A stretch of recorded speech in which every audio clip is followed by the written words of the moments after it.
Every night at 1:11 a.m., the elevator in our office building stopped at floor 0.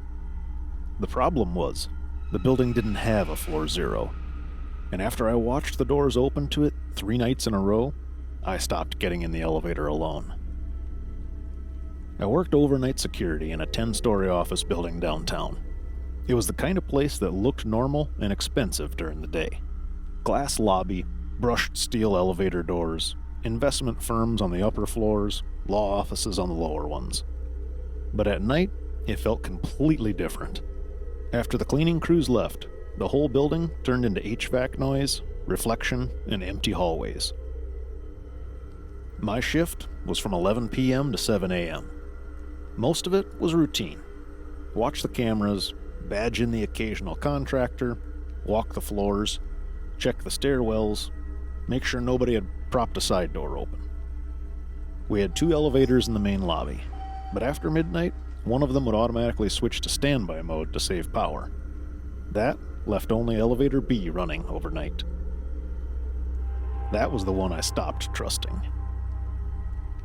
After doing my 1 a.m. rounds, I came back down from the 8th floor via the stairs, stepped into the lobby, and saw elevator B sitting open and empty. The floor display above the door read 0. I remember just standing there looking at it, puzzled by the number being displayed. I assumed it was a display error. The basement was labeled B, not 0. The loading dock level was L. There was no level in the building called 0. When I stepped closer, the doors closed. Then the display changed to 1, like nothing had happened. I rode it up to the 4th floor, finished my rounds, and didn't think much more about it. The second night, same thing. Around 1:12 a.m., I came back to the lobby, and elevator B was already there, waiting with the doors open. Display 0. Again, the doors closed the second I approached. Again, it corrected itself to 1. That was enough to bother me. I mentioned it to the building engineer the next morning while he was coming in. He told me the older elevator panels sometimes misread basement codes, especially when the system cycled between service and standby modes. He made it sound normal enough that I let it go. Then, on the 3rd night, I saw something I couldn't explain. At 1:11 a.m., I was in the security office watching the lobby camera while finishing paperwork. Elevator B arrived in the empty lobby. The doors opened. No one got out. The display above the door lit up. 0. And it stayed there. Not for a second. For almost 20 seconds. I pulled up the interior elevator camera feed. It was empty. No one inside. No boxes, no movement. Then, the doors closed, and the car went up to the 3rd floor where a cleaning contractor called it to a minute later. That was the first point where it stopped feeling like a harmless glitch. The next night, I started watching for it. At 1:11 exactly, elevator B left the 6th floor with no call registered on the panel, bypassed 5, 4, 3, 2, and 1, and stopped at 0. The access log for the elevator system showed no destination request from inside the car. No hail call from any floor. It just moved on its own. After about 15 seconds, it returned to 1. I printed the log and took a picture of the panel when it read 0. I wanted something concrete in case I had to explain it later and started sounding crazy. That morning, I showed both to the engineer. He looked uncomfortable, which I noticed immediately, because guys like that either laugh or explain something quickly. Instead, he asked me which elevator it was. When I said B, he asked what time it happened. I told him 1:11. He didn't say anything for a few seconds. Then, he said he'd check the controller logs in the machine room. That evening, he called me before my shift and said the system log showed the car making an unassigned stop below level 1, but there was no floor code attached to it. He also said it was probably a software issue in the destination controller, and that they'd schedule the elevator company to come inspect it.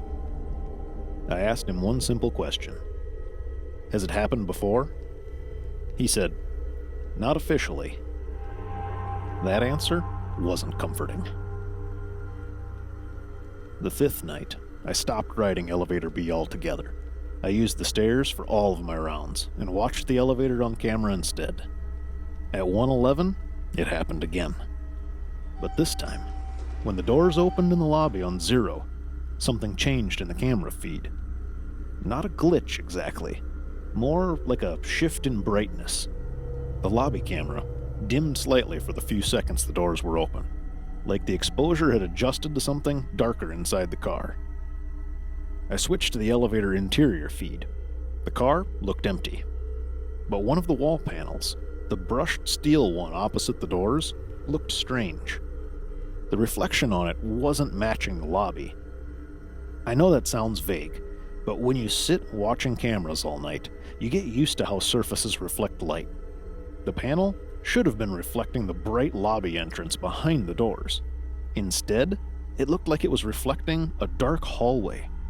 The doors closed before I could zoom in further.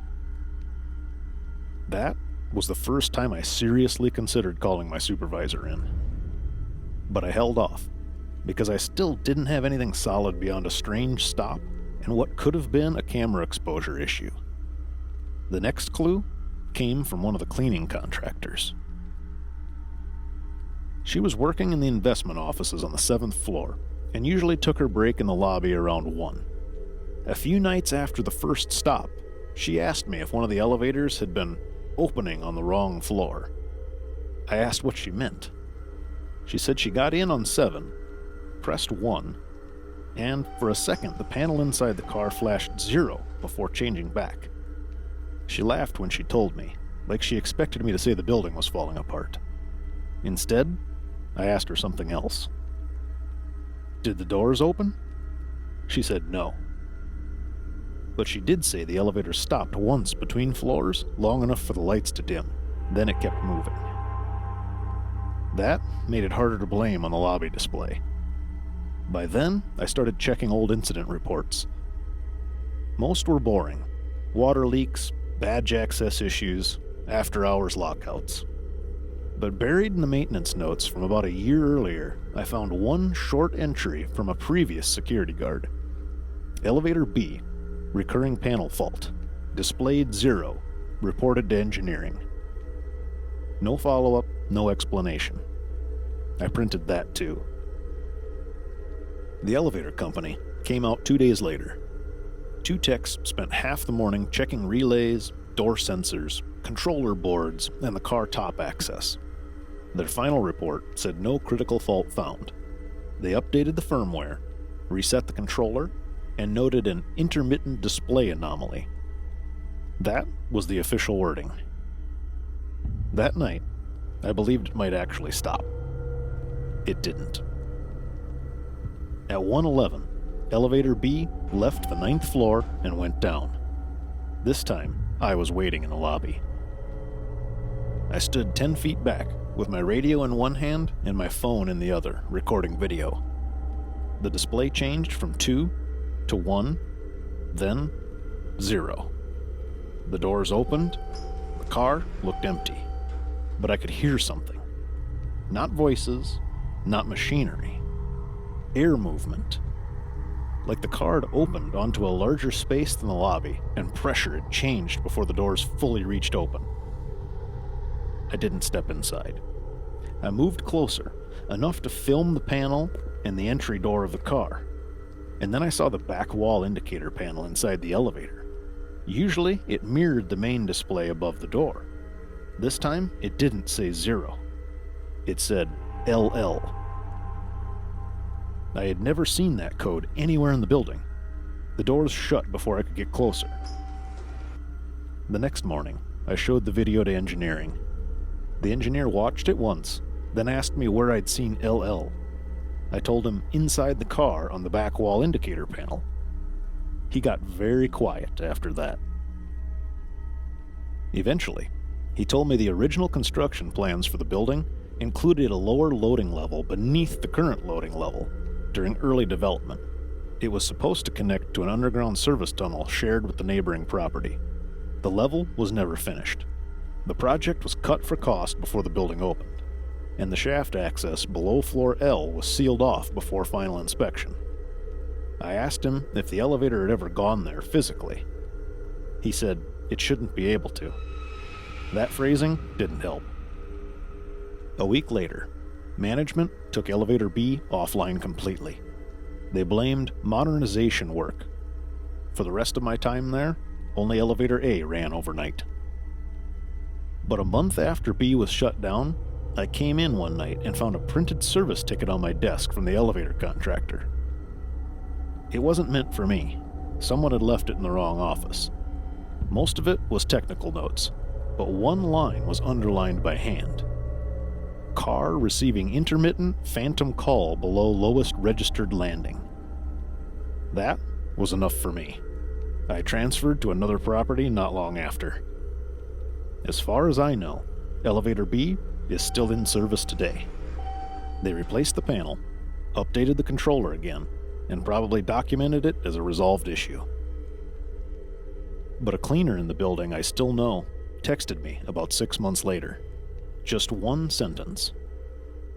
Your elevator still opens at 111, but now it doesn't say 0 anymore. I asked what it said. She never replied.